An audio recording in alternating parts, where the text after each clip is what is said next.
ओम शांति। आज है 25 फरवरी 2023। आइए सुनते हैं परमपिता शिव परमात्मा के अनमोल मधुर महावाक्य। मीठे बच्चे, श्री श्री की श्रेष्ठ मत पर चलने से ही तुम नर से श्री नारायण बनेंगे। निश्चय में ही विजय है। मीठे बच्चे, श्री श्री की श्रेष्ठ मत पर चलने से ही तुम नर से श्री नारायण बनेंगे। निश्चय में ही विजय है।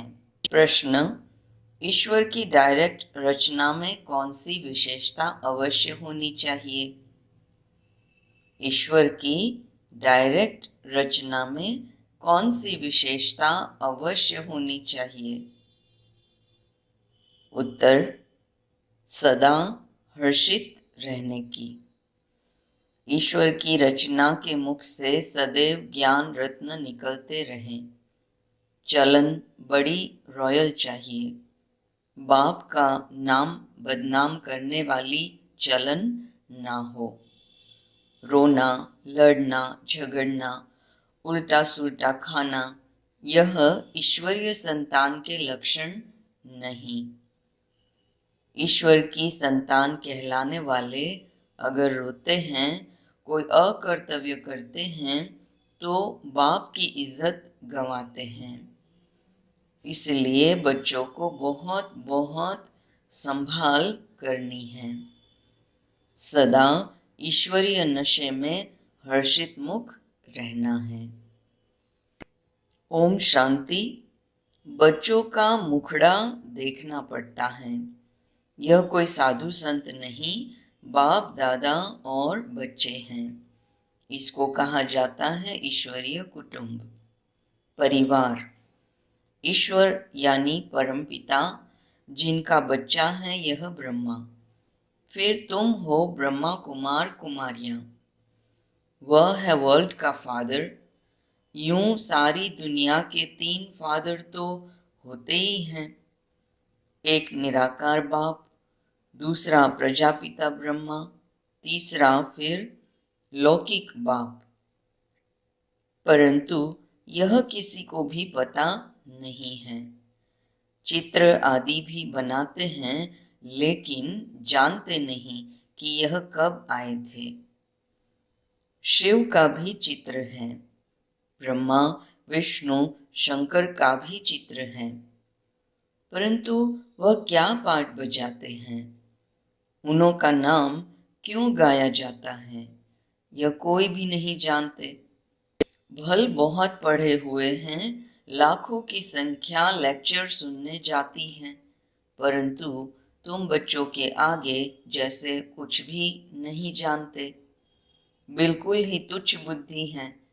बाबा आकर तुमको स्वच्छ बुद्धि बनाते हैं। तुम सब कुछ जानते हो। ऊंचते ऊंच बाप हैं। अब नई रचना रच रहे हैं। नई दुनिया में नई रचना चाहिए ना। गांधी जी भी कहते थे, नई दुनिया नया राज्य चाहिए। भारत ही है जिसमें एक राज्य सतयुग में होता है। सिर्फ सूर्यवंशी लक्ष्मी नारायण का राज्य होता है, फिर चंद्रवंशी का राज्य होता है, तो सूर्यवंशी प्रायलोप हो जाता है।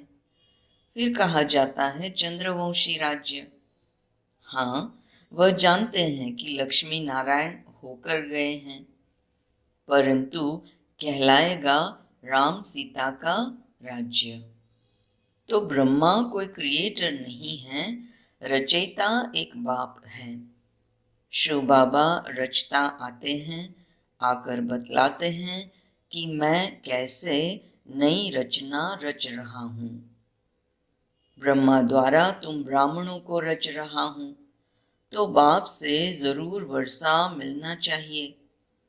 यह थोड़ी सी बात भी कोई समझ जाए तो 21 जन्मों के लिए अहो सौभाग्य।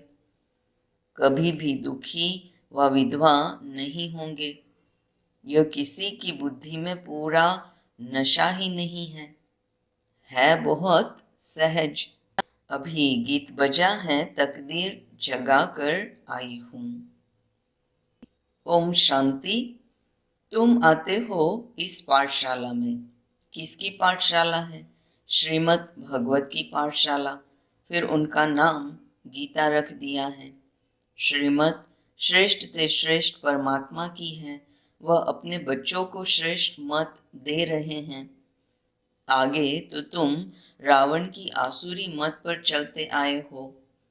अब ईश्वर बाप की मत मिलती है। मैं सिर्फ तुम्हारा बाप नहीं हूँ, तुम्हारा बाप भी हूँ, टीचर भी हूँ, सदगुरु भी हूँ। जो हमारे बनते हैं कहते हैं शिव बाबा ब्रह्मामुख द्वारा हम आपके बन गए। प्रतिज्ञा करते हैं कि मैं आपकी हूँ, आपकी ही रहूंगी। बाबा भी कहते हैं तुम हमारे हो, अब मेरी मत पर चलना। श्रीमत पर चलने से तुम सो श्रेष्ठ लक्ष्मी नारायण बन जाएंगे।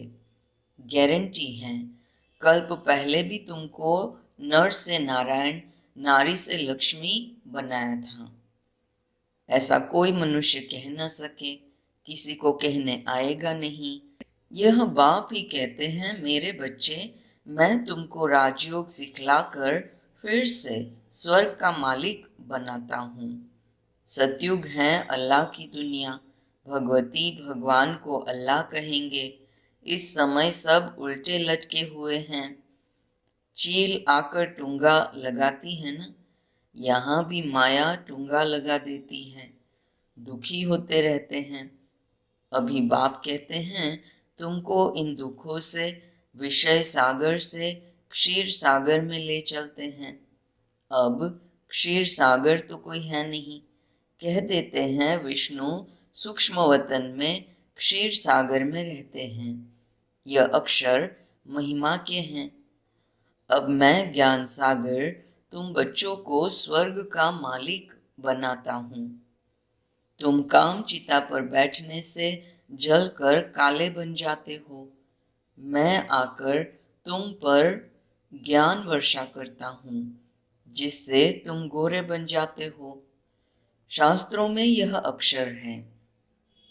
सागर राजा के बच्चे जल मरे थे। बातें तो बहुत बना दी हैं। अभी बाप कहते हैं यह सब बातें बुद्धि से निकालो। अब मेरी सुनो। संशय बुद्धि विनश्यन्ति। अब मुझ पर निश्चय रखो तो निश्चय बुद्धि विजयंती। विजय माला के दाने बन जाएंगे। माला का राज भी समझाया है। जो अच्छी सर्विस करते हैं उनकी विजय माला बनती है। सबसे अच्छी सर्विस करने वाले दाने रुद्र माला में आगे जाते हैं, फिर विष्णु की माला में आगे जाएंगे। नंबरवार 108, फिर 16,000 की भी माला ऐड करो। ऐसे नहीं सतयुग त्रेता में सिर्फ 108 ही प्रिंस प्रिंसेस होंगे। वृद्धि होते माला बढ़ती जाती है। प्रजा की वृद्धि होगी तो जरूर प्रिंस प्रिंसेस की भी वृद्धि होगी। बाप कहते हैं कुछ भी नहीं समझो तो पूछो। हे मेरे लाडले बच्चे, मुझे जानने से तुम सृष्टि झाड़ को जान जाएंगे। यह झाड़ कब पुराना नहीं होता है। भक्ति मार्ग कब शुरू होता है यह तुम जानते हो। यह है कल्प वृक्ष। नीचे कामधेनु बैठी है। जरूर उनका बाप भी होगा। अभी तुम भी कल्प वृक्ष के तले में बैठे हो। फिर तुम्हारा नया झाड़ शुरू हो जाएगा। प्रजा तो लाखों की अंदाज में बन गई और बनती जाएंगी। बाकी राजा बनना यह जरा मुश्किल है। इसमें भी साधारण गरीब उठते हैं। बाबा कहते हैं गरीब निवास मैं हूँ। दान भी गरीब को किया जाता है। अहल्याएं, कुब्जाएं, पाप आत्माएं जो हैं ऐसे ऐसे को मैं आकर वरदान देता हूँ। तुम एकदम सन्यासियों को भी बैठ ज्ञान देंगे। ब्राह्मण बनने बिगड़ देवता कोई भी बन न सके। जो देवता वर्ण के थे वह ब्राह्मण वर्ण में आए, तब फिर देवता वर्ण में जा सके। तुम मात पिता हम बालक तेरे गाते तो सब हैं, परंतु अब तुम प्रैक्टिकल में हो। यह है ब्राह्मणों की नई रचना। ऊंचते ऊंच चोटी ब्राह्मण, ऊंचते ऊंच भगवान, फिर ईश्वरीय संप्रदाय। तो तुमको इतना नशा रहना चाहिए। हम ईश्वर के पौत्रे और पौत्रियां हैं, प्रजापिता के बच्चे हैं। अब ईश्वर के बच्चे तो सदैव हर्षित रहने चाहिए, कभी रोना नहीं चाहिए। यहाँ बहुत ब्रह्मा कुमार कुमारियां कहलाने वाले भी रोते हैं, खास कुमारियां। पुरुष रोते नहीं हैं, तो रोने वाले नाम बदनाम कर देते हैं। वह माया के मुरीद देखने में आते हैं, शिव बाबा के मुरीद नहीं देखने में आते। बाबा अंदर में तो समझते हैं, परंतु बाहर से थोड़े ही दिखलाएंगे, नहीं तो और ही गिर पड़े। कहते अपनी संभाल करो। सदगुरु की निंदा कराने वाला कभी ठौर नहीं पाएगा। वह समझ लेवे हम राजगद्दी कभी नहीं पाएंगे। तुम्हें तो सदैव हर्षित रहना चाहिए। जब तुम यहाँ हर्षित रहेंगे तब 21 जन्म हर्षित रहेंगे। भाषण करना कोई बड़ी बात नहीं, वह तो बहुत सहज है। श्री कृष्ण जैसा बनना है तो अभी सदा हर्षित मुख रहो और मुख से रत्न निकलते रहे। मुझ आत्मा को परमपिता परमात्मा का धन मिला है, जो मुझ आत्मा में धारण होता है, सो मैं अपने मुख से दान करता जाता हूँ। जैसे बाबा शरीर का लोन ले दान करते रहते हैं, ऐसी अवस्था चाहिए। बाबा बाहर से भल प्यार देते हैं, परंतु देखते हैं इनकी चलम बदनामी करने वाली है, तो दिल में रहता है यह ठौर नहीं पा सकेंगे।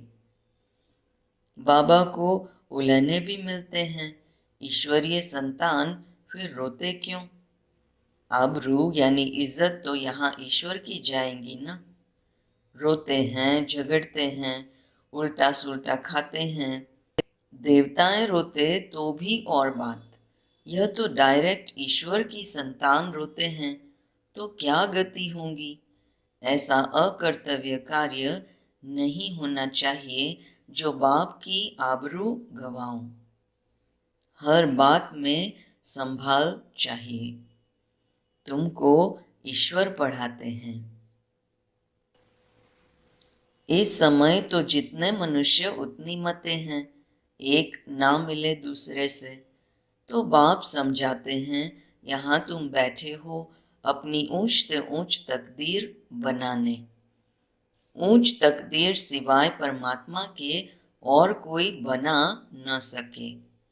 सतयुगी सृष्टि के आदि में है लक्ष्मी नारायण, वह तो भगवान ही रचते हैं।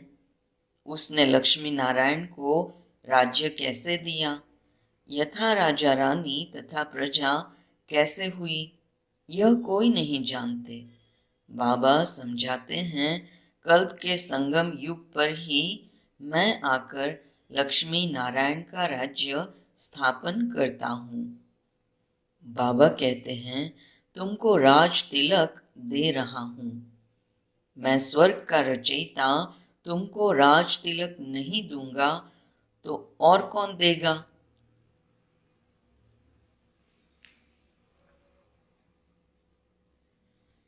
कहते हैं ना तुलसीदास चंदन घी से, यह बात यहाँ की है। वास्तव में राम शिव बाबा हैं। चंदन घिसने की बात नहीं है। अंदर बुद्धि से बाप को और वर्षे को याद करो, मायापुरी को भूलो। इनमें अथाह दुख है, यह कब्रिस्तान है। मीठे बाबा और मीठे सुखधाम को याद करो। यह दुनिया तो खत्म होनी है। विदेशों में तो बॉम्ब्स आदि गिराएंगे तो सब मकान गिर जाएंगे। सबको मरना है, कीचड़ पट्टी खलास होनी है। देवताएं कीचड़ पट्टी में नहीं रहते हैं। लक्ष्मी का आवाहन करते हैं तो सफाई आदि करते हैं ना। अब लक्ष्मी नारायण आएंगे तो सारी सृष्टि साफ हो जाएंगी और सब खंड खत्म हो जाएंगे। फिर देवताएं आएंगे, वह आकर अपने महल बनाएंगे। बॉम्बे इतनी थी नहीं, गावड़ा था, अब देखो क्या बन गया है। तो फिर ऐसा होगा और खंड नहीं रहेंगे। सतयुग में खारे पानी पर गांव नहीं होते हैं, मीठी नदियों पर होते हैं। फिर धीरे धीरे वृद्धि को पाते हैं। मद्रास आदि होते नहीं, वृंदावन गोकुल आदि नदियों पर रहते हैं। वैकुंठ के महल वहां दिखाते हैं। तुम जानते हो हम यहाँ आए हैं नर से नारायण बनने। सिर्फ मनुष्य से देवता भी नहीं कहो, देवताओं की तो राजधानी है ना। हम आए हैं राज्य लेने। इसको कहा ही जाता है राजयोग। यह कोई प्रजा योग नहीं है। हम पुरुषार्थ करके बाप से सूर्यवंशी राज्य लेंगे। बच्चों से रोज पूछना चाहिए कि कोई भूल चूक तो नहीं की, किसी को दुख तो नहीं दिया, डिस सर्विस तो नहीं की, थोड़ी सर्विस में थक नहीं जाना चाहिए। पूछना चाहिए सारा दिन क्या किया। झूठ बोलेंगे तो गिर पड़ेंगे। शिव बाबा से कुछ छिप ना सके, ऐसा मत समझना कौन देखता है। शिव बाबा तो झट जान जाएंगे, मुफ्त में अपना सत्यानाश करेंगे। सच बताना चाहिए, तब ही सतयुग में नाच करते रहेंगे। सच तो बिठो नच। खुशी में बहुत हर्षित मुख रहना चाहिए। देखो स्त्री पुरुष हैं, एक के सौभाग्य में स्वर्ग की बादशाही हो, दूसरे के भाग्य में नहीं भी हो सकती है। कोई का सौभाग्य है जो दोनों हथियाला बांधते हम ज्ञान चिता पर बैठ इकट्ठे जाएंगे। तुम बच्चे जगत अम्बा माँ की बायोग्राफी को जानते हो और कोई 84 जन्म मानेंगे नहीं। उनको भुजाएं बहुत दे दी हैं तो मनुष्य समझेंगे यह तो देवता है, जन्म मरण रहित है। अरे चित्र तो मनुष्य का है ना, इतनी बाहें तो होती नहीं। विष्णु को भी 4 भुजाएं दिखाते हैं प्रवृत्ति को सिद्ध करने के लिए। यहाँ तो 2 भुजाएं ही होती हैं। मनुष्यों ने फिर नारायण को 4 भुजा, लक्ष्मी को 2 भुजाएं दी हैं। कहाँ फिर लक्ष्मी को 4 भुजाएं दी हैं। नारायण को सांवरा, लक्ष्मी को गोरा बना दिया है। कारण का कुछ भी पता नहीं पड़ता। तुम अभी जानते हो देवताएं जो गोरे थे, द्वापर में आकर जब काम चिता पर बैठते हैं तो आत्मा काली बन जाती है। फिर बाप आकर उन्हें काले से गोरा बनाते हैं। अच्छा, मीठे मीठे सिक्की लदे बच्चों प्रति माता पिता बाप दादा का याद प्यार और गुड मॉर्निंग। रूहानी बाप की रूहानी बच्चों को नमस्ते। रूहानी बच्चों की रूहानी माता पिता बाप दादा को याद प्यार, गुड मॉर्निंग और नमस्ते। धारणा के लिए मुख्य सार। पहली पॉइंट, मीठे बाबा और मीठे सुखधाम को याद करना है। इस मायापुरी को बुद्धि से भूल जाना है। दूसरी पॉइंट, सर्विस में कभी थकना नहीं है। विजय माला में आने के लिए अथक हो सर्विस करनी है। शिव बाबा से सच्चा रहना है। कोई भूल चूक नहीं करनी है। किसी को दुख नहीं देना है।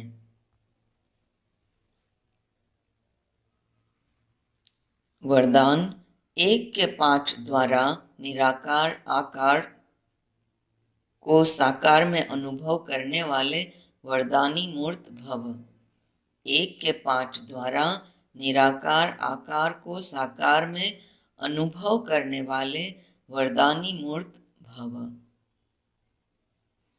सिर्फ एक का पाठ पक्का करके वरदाता को राजी कर लो तो अमृत वेले से रात तक हर दिनचर्या के कर्म में वरदानों से ही पलते चलते उड़ते रहेंगे।